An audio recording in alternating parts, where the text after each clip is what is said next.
औज़ु बिल्लाहि मिनश शैतानिर रजीम बिस्मिल्लाहिर रहमानिर रहीम।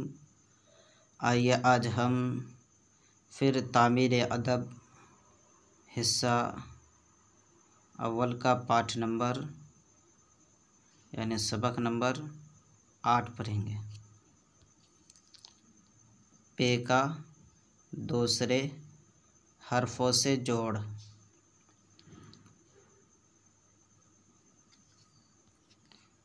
पथ, पर, पढ़, पढ़, पक, कप, पुल, पुराना, पुरवा, पतला, अपना, पहले, पहाड़।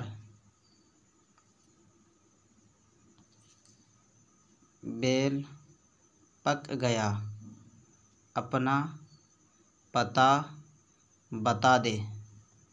आज पूर्वा हवा है, पहले पढ़ तब जा। पुल दूर है, तूला परवाह हो गया, उसकी बात में ना।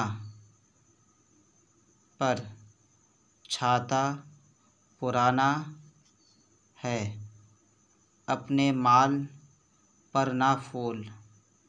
गारा बहुत पतला है, पहाड़ ऊंचा है, कब ले जाओ। ठीक है, आप इसको अच्छी तरीके से याद करें, मेहनत करें, कोशिश करें, इंशाअल्लाह कामयाब ज़रूर होंगे। अस्सलामु अलैकुम व रहमतुल्लाहि व बरकातुहू।